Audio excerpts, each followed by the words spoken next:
ప్రపంచ కార్మిక దినోత్సవాన ముఖ్యమంత్రి కేసీఆర్ శ్రామికులపై వరాల వర్షం కురిపించారు. వివిధ రంగాలలో కార్మికులందరికీ 5 లక్షల చొప్పున ప్రమాద బీమా సౌకర్యం కల్పిస్తున్నట్లు ప్రకటించారు.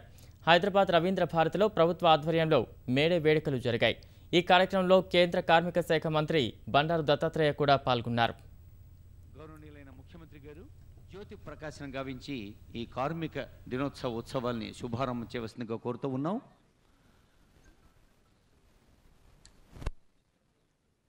శ్రమైక జీవన సౌందర్యానికి సమానమైనది లేనే లేదు. ఏ సాహిత్యమైనా, ఏ సాంస్కృతిక కళారూపమైనా, ఏ సమాజమైనా, ఏ చరిత్ర అయినా, ఏ కాలఖండమైనా శ్రమజీవుల్ని గౌరవిస్తూ ముందుకు సాగుతూనే ఉంది.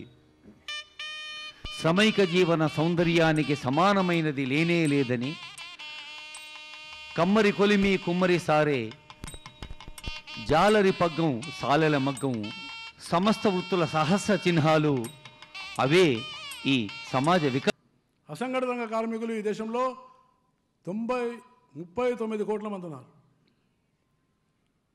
Construction workers, beedi workers, domestic workers 39 కోట్ల మంది ఉన్నారు.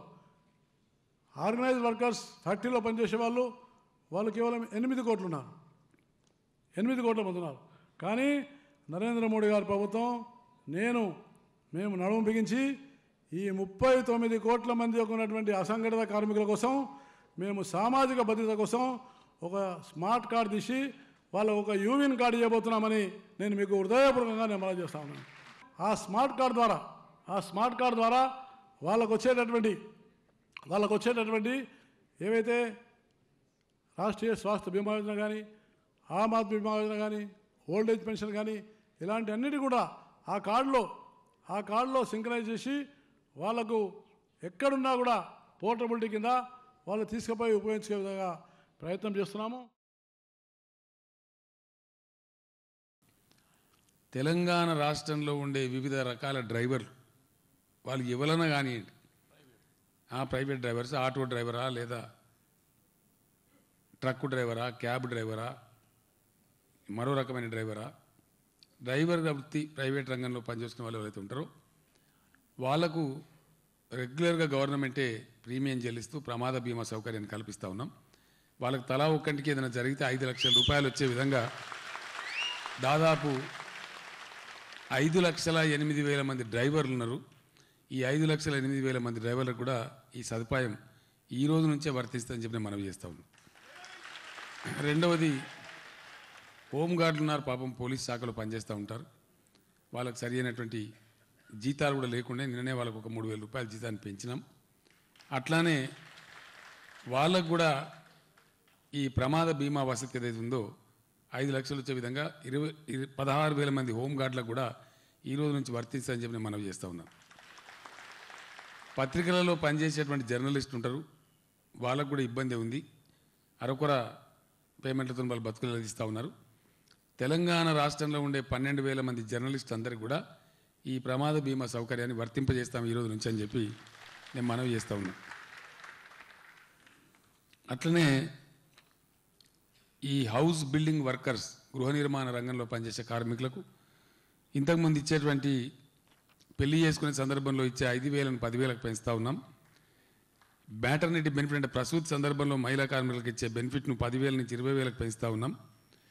యాక్సిడెంట్ జరిగి ఇందాక నేను చెప్పినటువంటి వసతి ఇంతకుముందు 2 లక్షలు ఉండేది, ఇప్పుడు వాళ్ళకు 5 లక్షల రూపాయలు చెల్లించే విధంగా ఏర్పాటు చేస్తూ ఉన్నాం.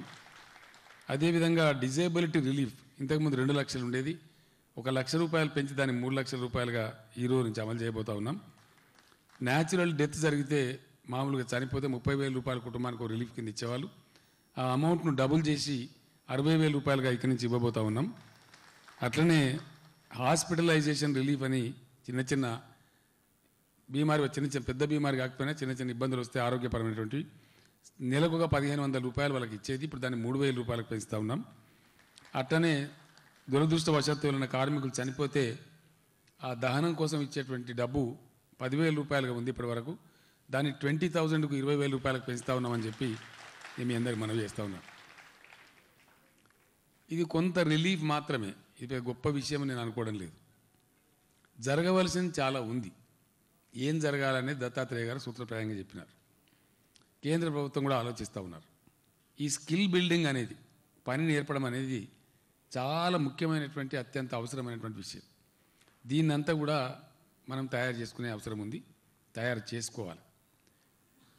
ఆ స్కిల్ బిల్డింగ్ సెంటర్సు మొత్తం తెలంగాణ వ్యాప్తంగా ఎన్ని ఉండాలి, ఒక నియోజకవర్గానికి ఒకటి ఉండన్నా, ఒక రెవెన్యూ డివిజన్కి ఒకటి ఉండన్నా, ఎట్లా పెట్టుకుంటే మంచిది, ఈ న్యాక్ కిందనే దాన్ని విస్తరించుకుందామా లేదా ఇతరత్రా చేసుకుందామా అనేది ప్రభుత్వం ఆలోచిస్తూ ఉంది.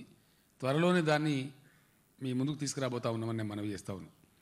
ఐటీఐ చదువుకునే పిల్లలు, పాలిటెక్నిక్ చదువుకునే పిల్లలు, డాక్టర్లు ఎట్లా అయితే ఎంబీబీఎస్ చేసే వాళ్ళు హౌస్ సర్జన్ చేస్తారో, వీళ్ళకు కూడా వాళ్ళ సిలబస్లోనే ఒక కరికులంలోనే పార్ట్గా పెట్టి వాళ్ళు ఇండస్ట్రీలో పనిచేసే విధంగా, ఒక 4 నెలలు 6 నెలలు చేసే విధంగా, ఇండస్ట్రీ వాళ్ళకు కొంత రెమ్యునరేషన్ ఇచ్చే విధంగా, అక్కడనే ఏ ఫ్యాక్టరీ చేస్తే ఆ ఫ్యాక్టరీనే ఉద్యోగం వచ్చే విధంగా వాళ్ళని కూడా టైప్ చేసేటువంటి కార్యక్రమం చేస్తూ ఉన్నాం. అదేవిధంగా ఇంజనీరింగ్ కాలేజీలో చదువుకునే విద్యార్థులు కూడా వాళ్ళు ప్రాక్టికల్ ఏం లేదు, వాళ్ళకు థియరీ చెప్తా ఉన్నారు. వాళ్ళని కూడా ఐటీ రంగం అయితే ఐటీ కోర్సులు చదివే పిల్లలను ఐటీ పరిశ్రమకు, మ్యానుఫ్యాక్చరింగ్ రంగంలో ఉన్న పిల్లలు మ్యానుఫ్యాక్చరింగ్ పరిశ్రమకు, ఇట్లా వేరియస్ సివిల్ ఇంజనీరింగ్లో ఉండేటువంటి పిల్లలకు సివిల్ సంబంధించినటువంటి ఇండస్ట్రీకి వాళ్ళని కూడా అటాచ్ చేసి ప్రాక్టికల్ ట్రైనింగ్ కూడా వాళ్ళకి ఇప్పించాలని ప్రయత్నం చేస్తూ ఉన్నాం.